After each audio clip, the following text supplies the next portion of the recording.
Welcome to Life Esteem, a program committed to delivering information that's important to you and your community.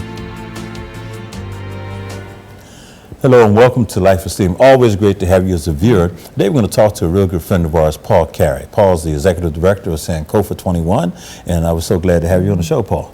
Glad to be here. All right. You know, Sankofa 21 is all about remembering our history, African-American history, and you've done a tremendous job of, bringing this organization into this area, bringing in tremendous speakers, having great discussions and all that kind of stuff. What got you into Sankofa 21? What made you develop this?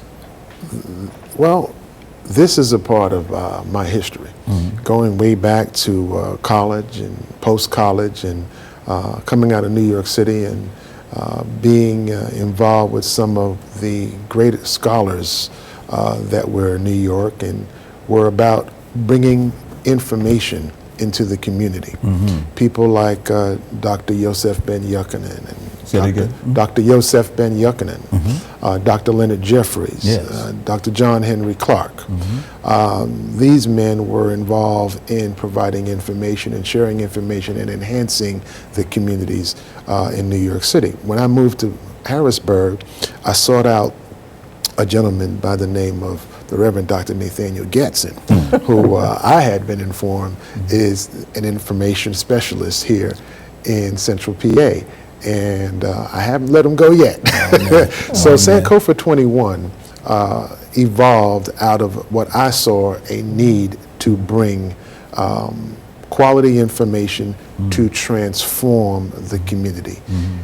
We'd like to see enhanced economic stability. We'd like to see youth be able to pursue their dreams, realistically, with something at the end of that, not just a good name. We ought to say at the top of the show also, you're a teacher. Yes. And you teach at a Milton Hershey School.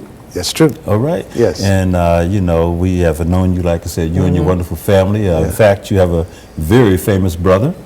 Yes. Tell us about Michael. Michael Kenneth Williams, star of stage and screen, a SAG Award winner. He currently is involved in a number of projects. Yes. Most people know him well from his series on another network known as The Wire, and also another series called Boardwalk Empire, where he was co-star there. But also more recently, he was the husband of Bessie Smith's story, who was played by Queen Latifah. Yes. And he played the devil out of that. I mean, this guy's really good. But anyhow, but he's really down there. So it's, and your mom is fantastic. From the Bahamas and this and that. Yes, great family, great family. Indeed. But anyhow, so history is important to you, and I know that you've been, on this for a long time, on this for a minute. We were fortunate enough, Pat and I, to host you at the Life Esteem Center many times when we had the center out there on Cumberland Street. And you brought in tremendous speakers and videos. I mean, you introduced me to a lot of folks I didn't know about, which was great, so. Well, one of the things too, Paul, I know you have this real, hunger for really knowing and understanding historical African-American facts. Yes. Because the reality is that we are not represented well historically, and being able to get that type of information out. Tell us about some of the things that you may have learned or discovered that took you totally by surprise. Well, one of the things that I have learned and discovered over the years is that a lot of folks, regardless of race, don't really know the history of Africans in America. We've had, luckily, some things on television that have exposed some of these things, but still in all, it's one thing to know it, it's another thing to live it, it's another thing to be able to apply it and be able to help transform people's lives. So I, initially, one of the projects that I have in Brooklyn, New York, I used to go around giving out pamphlets that had the patents and all the patent numbers of African American inventions, just to get people aware as to what is out there.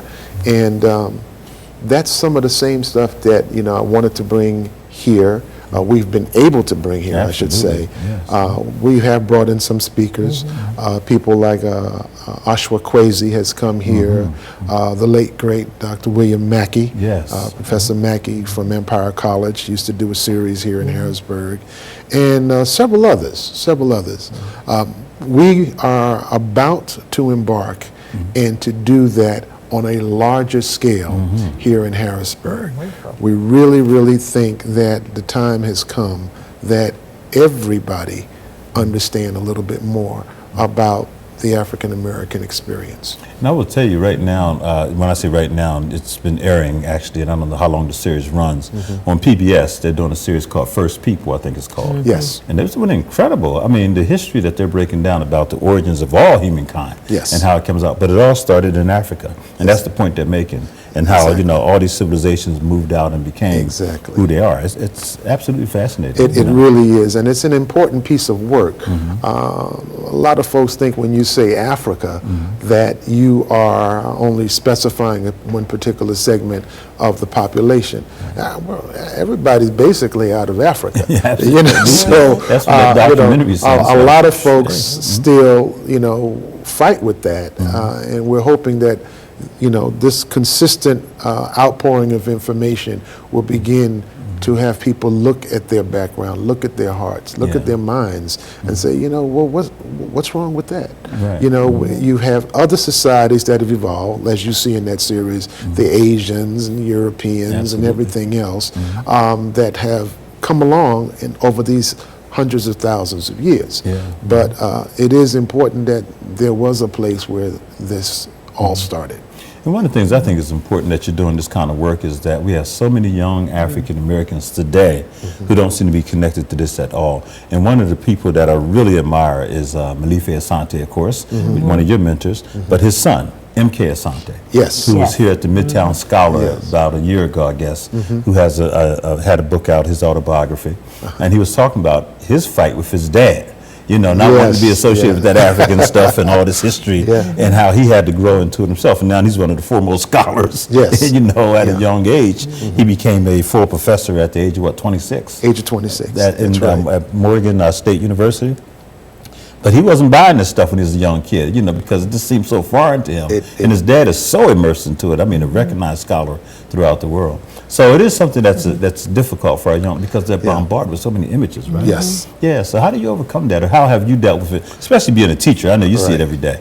Well, the way I work with that is that I take those things that interest young people, such as animation, Okay. and tell them, why don't you try to create something that's a little bit different, and, you know, let's see if we can roll this out to the rest of the world. So we've done things like that. So we've had some animation that reflects Africans and other people. We've had comic book strips and things like that. People need to understand that, as someone said recently on national television, and I agree, they said all lives matter. And this is absolutely correct. However, you know, often in the United States, it seems as if black lives doesn't matter. So you have folks out there saying black lives matter, black lives, yes, they do matter. And we want to remind you that all lives matter, but in particular, African lives matter as well. So, you know, and that's a thing, that's the theme here. Yeah. Yes, all lives matter, but let's not treat a segment of society any different. Let's enhance what we do. I want to be able to show the beauty and the goodness that can come out of this society. Now you say Sankofa 21. Can you break down Sankofa 21, what that really is? Okay, well, Sankofa, it's from the Akan in Ghana. It literally means to go back and get what you have forgotten. All right, so when you go back and get what you've forgotten, it is not a sin to go back and get what you have forgotten. How about that? Right. So we need to go back and get what we've forgotten, but at the same time, we need to move forward. All right, so Sankofa literally means to go back and get what you've forgotten and move forward. So, and the 21 is an emphasis on the 21st century. I had a conversation with Dr. Claude Anderson several years ago, and he reminded me that in terms of economics for African Americans, that 0.5% has existed since 1865.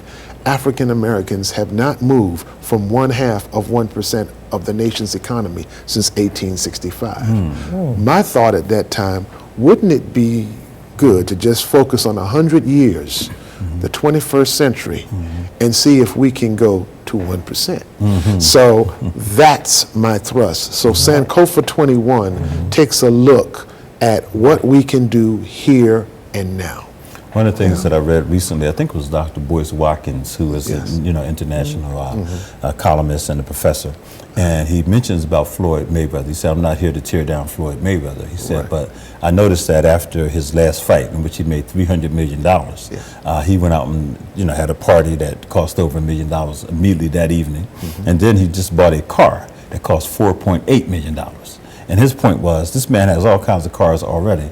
Who in the world needs a car for $4.8 million? Exactly. Especially in light of the fact that, he represents a community that has so many issues and so many needs in terms of education, the economic piece you're just talking about. It's like, why not take that $4.8 million and invest it in something that's going to benefit a lot of people? Come on, Floyd. Exactly. It's like, wake up, man. We love you. We know that you're a tremendous fighter. You've earned it. But now, do whatever everybody else in all communities do. They give This is back. They do correct. something This is correct. significant. And I think oftentimes when that happens, it's just a matter of people just not being connected to reality. Let's put it that way. Right. In terms of what should really be happening. And again, I like Floyd. No knock on him. I mean, and he seems to carry himself in a decent way, other than the couple of issues he's had. Right.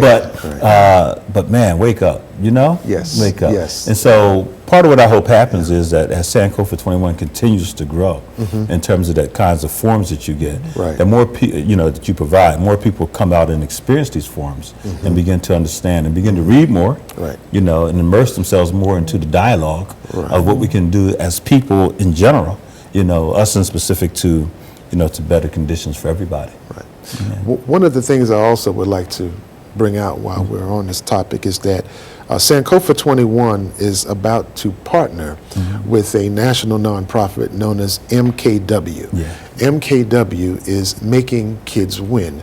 This is a national nonprofit sponsored by my brother, Michael K. Williams. This happened also to be his initials, MKW. MKW. And this partnership hopefully will bloom into a local community center. And one of the things that we're hoping to happen here in Harrisburg is that this will be the first stop of MKW, and these things will almost be franchised across the United States, where we have places where kids can go and be a safe haven. They don't have to worry about something happening to them, a safe place and a place where they can grow as an individual. Emphasis will be placed on things like, of course, you have your sports. Everybody has sports. But more importantly, we will have things like in the arts and entertainment, which is his niche. Sankofa wants to encourage that. As you know, our whole thing is to showcase beauty and goodness. One of the most brilliant poets that I know is Dr. Kamika Williams out of Temple University. Yes. Good friend of ours, on the Word Shop advisory board. Absolutely. She's an excellent poet. But also I was really thrilled to know that not only does she have her PhD, and she's the department chair of anthropology and African studies there at Temple, I think, but she also was on the panel of the anti-DIAP conference, which brings in some of the top scholars from around the world to talk about this kind of stuff, the DIAP conference. And I thought, man, so she's taking the arts, but she's also marrying it with serious, academic, reflection here. And I thought, this is what hell should be done. Sonia Sanchez, retired college professor. You start naming all these top poets that we have, Maya Angelou, top college professor. So these people marry those two things together. So I think it's critically important that we talk about the arts and our history. It's critically important. And it's critically important that we support the endeavors that those like Malefikete Asante have done in the past to make those inroads to enhance and to expand the educational system for all. And Malefikete Asante, break down a little bit about who he is. I know you know him well. Malefikete Asante is the preeminent scholar on the concept of Afrocentricity. Now, Malefe himself will tell you, no, he did not invent Afrocentricity. He enhanced and brought forward for all people to understand the concept of Afrocentricity. This is a part of our heritage. This is a part of who we are as a people. He does a great job in doing this, and he's also the individual that brought the first PhD program and African and Africana Studies to the United States. And it is at Temple University right in Philadelphia. Philadelphia. Isn't that something? Amazing. Yeah, amazing. Yes. And not only that, he now has his own institute that's doing this work 24/7. MKA Institute in Philadelphia, Pennsylvania. I encourage a lot of folks to please go out, go on the internet under MKA Institute and find out the lectures that will be coming up. Yeah. Great information for everyone. Excellent. Yes. Excellent. Now, as you're moving forth, okay, with the, what was it, MKW? Yes, Make Kids MKW. Win? Is it Making Kids Win? Making Kids Win. What are some of the projected or activities outside of sports and the arts? Are you hoping to get a certain age group of young people, a demographic? What does that maybe look like? We're hoping, you know, and we're hoping that we're not being, too grandiose in terms of what we're hoping to happen, but we're looking at that age range from about 8 to 18. Okay. To bring them in, guys and girls, and to begin to help track them, whatever they say, I would like to do this, and put them in front of some of those people. Maybe a young man want to be a fireman. Maybe one person would like to be a glass maker. Maybe a person just want to know what it's like to be in a college or a university. So we hope to provide that full gamut of information that young folks will take and be able to pass on from generation to generation. I want you to know it's not grandiose at all. In fact, recently here in the Harrisburg area, here in Harrisburg, we had a number of, I think 35 young engineers come into Harrisburg by way of a program called STEM. It was a partnership between the Harrisburg School District and the Blueprint organization, the MLK Leadership Institute. And they had 350 students in a 2 or 3 week, summer camp. Yes. And they brought in students that were from the Black Engineering Organization. Society of Black Engineers. And a lot of these young men and women from Ghana and Nigeria and places like that, they housed them. Brother Reggie was telling us that when they first came in, the package was for them to be here, but no one had thought about providing for the food and stuff like that. So these kids would have to come out of their own pockets. And Reggie's like, oh, no. So he went around and really asked, and people just started pouring money into it. And folks, said, hey, no, this is something we need here. And boom. And the money just came in like crazy. And next thing you know, this national, international program with Harrisburg students just took off. Yes. That's the kind of vision and the kind of collaboration that can happen and will happen. Yes. And I'm sure Sankofa 21 is going to make it happen. Yes, we with the plan on MKW. making that happen. Absolutely. Yes. And that didn't get a lot of fanfare, but I thought that was one of the best efforts recently that I've seen. That just, planning to execution, flawless, and it can be done. So I know, I know it's going to be done. But I also like the concept of what you're saying is franchising this whole effort, and to having other communities also be well versed and able to continue these type of programs and may look different than some traditional type of organizations or clubs for young men and women, and have a different bent as to what it is that you want to try to expose them to and allow them to see possibilities of future endeavors, and also meeting people they may not generally have access to. So I think that's going to be a different way of really being able to market that and let people see that it's something they want to be involved with. Yeah, absolutely. In fact, the whole STEM thing is sweeping the country. I watch Jesse Jackson's program all the time, and I tune into other things. STEM is everywhere. STEM is everywhere, and we're hoping, as you know, now the national push is to go from STEM to STEAM, which it includes the arts. So that's also going to be a big portion of what we do. But the main thrust that I would like to get across is that rather than looking at the world through contemporary Eurocentric eyes, we want to be able to expose these kids to looking at the world also through an Afrocentric eyes. This way you have something to compare it with, other than just popular society. So it's important that this information gets out there. Absolutely. And one of the sad realities is right now, popular society is telling, especially the inner city, urban African-American child, but actually if you look around the country, it sweeps across boundaries. It's not inner city just anymore. But too many of them are aspiring to be the gangster rapper. Right. You know, and that's I'm not knocking rap. Okay, those are, but we're not happy with what we're seeing for too many of our youth. They're ending up in the system far too often. Exactly. They wear the ankle monitors and they think it's part of jewelry or something. It's like, really? No, you're in the system. You know, so we have got to get them out of this mindset that they're currently involved in, and that's what you're all And about. this is exactly right. And understand that being able to interpret law, which is a major part of what I like to do, along with the economic piece, having them to understand why you have that ankle bracelet on. Yeah. You know, so and understand that you don't want to have it on. It's not something that you should glorify. And the other side of that is, okay, what about all of the youth that aspire to do something great. that don't get We the got to tell their publicity? story. Yes, We got to tell their story. That's So, what really so needs this to is be really where highlighted, we're yes. going, and that's some of the work that M.K. Asante Jr. has done. Yes. He's put out some pieces that a lot of folks should see. Things like yes. Motherland and Yes. 500 Years Later, that tells the story. The Black Candle. The Black Candle about Yeah. Kwanzaa. And these are all Yes. CDs Yes. that he has produced, Yes. movies, Yes. major DVDs, Major. CDs, Yeah, DVDs. I mean, major motion pictures that really tell the story well.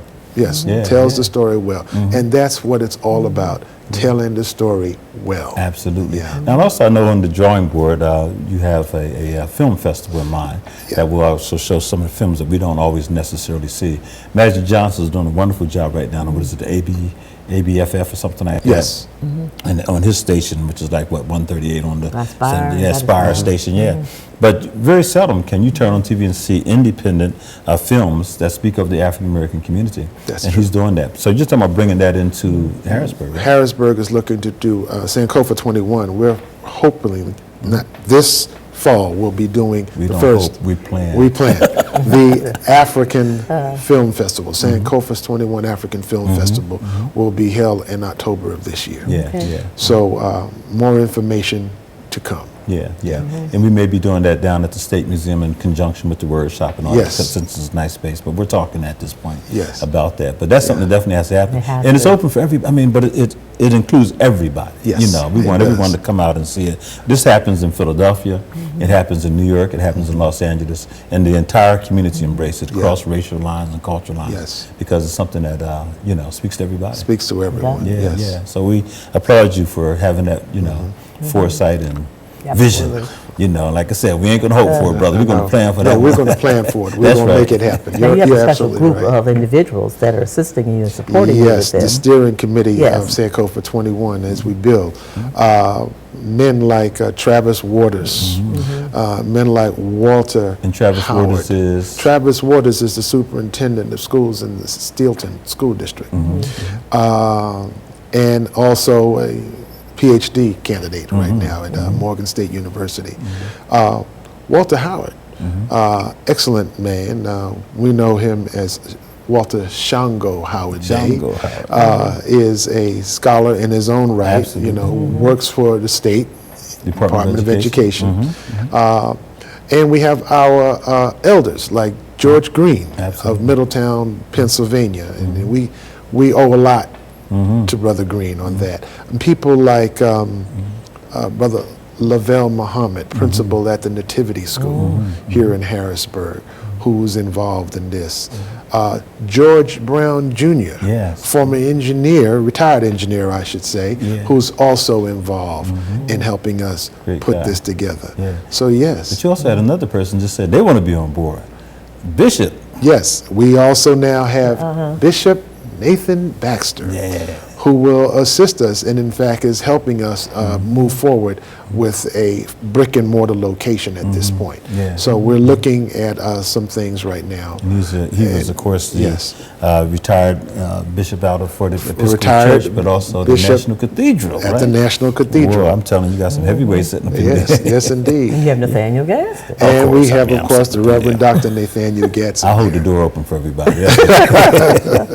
It's a But lot of fun. yes, and I'm glad you mentioned that because getting back to where we started earlier, the Black Episcopalians United, it's a national organization, will be holding their conference in Baltimore, Maryland, at the Inner Harbor. Oh, my goodness. On the 27th, they will be giving a national award to none other than Michael Kenneth Williams. Go ahead. Beautiful. 27th of July. 27th of July. In Yes, Baltimore. in Baltimore. That's fantastic. Yes. Yeah.